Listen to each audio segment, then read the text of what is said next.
როგორც ახლახანს განვიხილეთ ბატონ ზვიად ყიფიანთან საუბარში, გულის უკმარისობა მილიონობით ადამიანს აწუხებს მთელ მსოფლიოში. სამწუხაროდ პრობლემას კიდევ უფრო ამძიმებს დონორი ორგანოების მწვავე დეფიციტი. 6000 დონორის ტრანსპლანტაცია ტარდება ყოველ წელს. არსებობს რამე ახალ ხომრეკვეთყვი ამ პრობლემის აღმოსაფხვრელად. მოგესალმებით, ლევან ნინი. მიმდინარე წელს საკმაოდ კარგი ამბავი გავიგეთ. ავსტრალიაში მედიცინის ისტორიაში უპრეცედენტო შემთხვევა დაფიქსირდა 40 წლამდე მამაკაცს, რომელსაც გულის მწვავე უკმარისობა აღენიშნებოდა, გადაუნერგეს ტიტანის ხელოვნური გული. და მან ამ გულით 100 დღეზე მეტი გაატარა და შემდეგ დონორის გამოჩენის შემდეგ მას უკვე ნამდვილი გულიც გადაუნერგეს. არსენ, მე მაინტერესებს უფრო დეტალურად შეგეძლია გითხრა პაციენტის მდგომარეობის შესახებ. პაციენტს ოპერაცია პირველად 2024 წლის ნოემბერში ჩაუტარეს, ხოლო 2025 წლის, ანუ მიმდინარე წლის თებერვალში ეს ადამიანი გახდა პირველი ადამიანი, რომელიც კლინიკიდან ხელოვნური გულით გაწერეს. მას 100 დღის განმავლობაში ჰქონდა ტიტანის ხელოვნური გული გადანერგილი, 100 დღის შემდეგ 100 დღე უნარჩუნებდა მას სიცოცხლეს და 100 დღის შემდეგ მას უკვე ნამდვილი გული გადაუნერგეს. რეაბილიტაციის პროცესი ამ ადამიანმა წარმატებით გაიარა და დღეს უკვე თავს ჯანმრთელად და კარგად გრძნობს. ეს ტექნოლოგია არის მართლა სენსაციური. მინდა აღვნიშნო, რომ გულის ტრანსპლანტაცია არ არის ახალი თემა მედიცინაში. უკვე 60 წელზე მეტია მეცნიერები იმაზე მუშაობენ, რომ შექმნან რაიმე ხელსაწყო, რომელიც გულის უკმარისობის მქონე პაციენტებს დაეხმარება, თუმცა პრობლემა არის ყოველთვის ის, რომ ეს ტექნოლოგიები დიდი ხანი ვერ ძლებენ.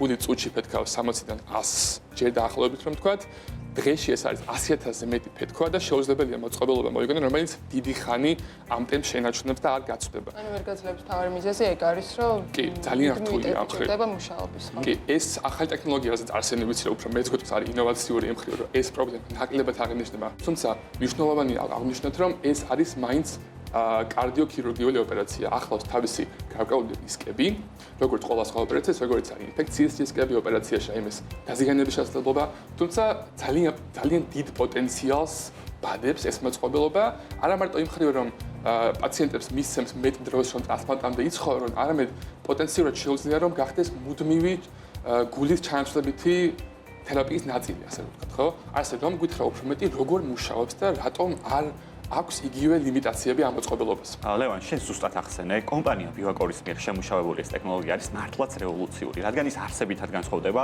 წინა თაობის ხელოვნური გულებისგან. აღნიშნული გული მუშაობს მაგნიტური როტორის მექანიზმით, ანუ ის ჰაერშია დაკიდებული და ხახუნის ძალის გარეშე ბრუნავს, რაც მას პრაქტიკულად უცვეთს ხდის.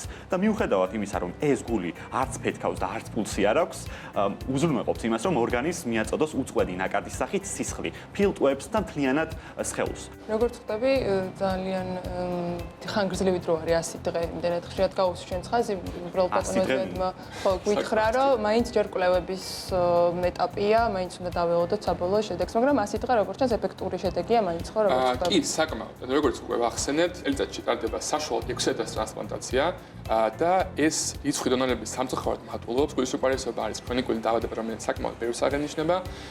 ამიტომ აუცილებელია რაიმე ახალი მეთოდი იყოს 100 დღე სიცოცხლე მოწყობილობით, რომელიც გულს ანაცვლებს, არის საკმაოდ დიდი ინოვაცია და მინდა ასევე აღვნიშნო, რაც ასევე კვლევების ნაწილი არის, რომ ავსტრალიაში ახლა აქვთ რამოდენიმე ცხოველი, რომელიც 2 და 3 წელიწადია უკვე ამ მოწყობილობით ცხოვრობს და შესაძლოა რომ დიდი ხანით იცოცხლონ, ნახოთ ადამიანში თუ გადაითარგმნება ეს მიღწევები დიდი იმედის გადაწყვეტილია, რომ 100 დღე ადამიანის შემთხვევაში ძალიან კარგია ერთის.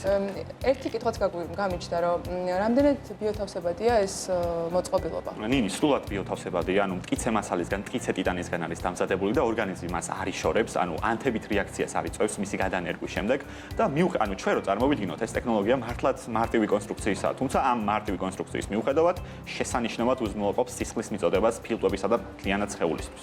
მოკლედ უამრავად მთლიანად სხეულს. ასე, ცოტა რომ ჩამოვშორდეთ მედიცინის მხარეს და უფრო ტექნოლოგიაში შევეხოთ, როგორ იღებს ენერგიას ეს მოწყობილობა, რომ ამდენ ხანს იმუშაოს? ხო, მოწყობილობა ენერგიას იღებს სპეციალური ბატარეებით, რომელიც ჩანთაში არის მოთავსებული და ამ ჩანთას პაციენტი მუდამ თან დაატარებს და ამ ჩანთიდან გამომავალი ძალიან წვრილი კაბელი გაივლის სხეულში და მიეწოდება ტიტანის ხელოვნურ გულს ენერგია. და ამ გზით მუშაობს, ერთი სიტყვით ეს ტიტანის ხელოვნური გული და იღებს საჭირო ენერგიას იმისთვის, რომ სისხლის უწყვეტი ნაკადი შექმნას სხეულისთვის. არსენ, კითხავს საბოლოო ჯამში რა არის ტექნოლოგიის ავტორების მთავარი მისაღები? ზოგადად ტექნოლოგიის შემქმნელი არის ავსტრალიელი ბიოინჟინერი დანიელ ტიმსი, რომელიც 10 წელზე მეტი მუშაობდა ამ ტექნოლოგიაზე და სხვათა შორის მისი ინსპირაციის წყარო იყო მამა, რომელიც ასევე გულის დაავადებით გარდაიცვალა და დანიელ ტიმსი და მისი კოლეგების მთავარი მიზანი არის 10 წეულების შემდეგ ეს ტიტანის ხელოვნური გული გახდეს სრულფასოვანი ალტერნატივა დონორი ნამდვილი გულისთვის. როგორც ჩვენ უკვე ვახსენეთ, დონორების წვავედებიც დია მსოფლიოში და მიზანი არის რომ ეს ტიტანის ხელოვნურმა გულმა დროებით მაინც ჩაანაცვლოს, სადაც სანამ რეალური გულის დონორი გამოჩნდება პაციენტისთვის. სინამდვილეში ძალიან ემოციური წარსული ქონია ამ ტექნოლოგიურ ინოვაციას, რომ მამის ისტორიიდან იწყება. მოდი იმედი ვიქონიათ, რომ გაამართლებს ეს ახალი ტექნოლოგია და იქნება ახალი იმედი იმ პაციენტებს, ვისაც აქვს უკვე საბოლოო ეტაპის გულის უკმარისობა და ალბათ ბევრი სხვა პრობლემა. ნამდვილად. დიდი მადლობა არსად. ძალიან დიდი მადლობა, რომ დღესაც მოგვიტანეს საინტერესო ტექნოლოგიურ სიახლეები.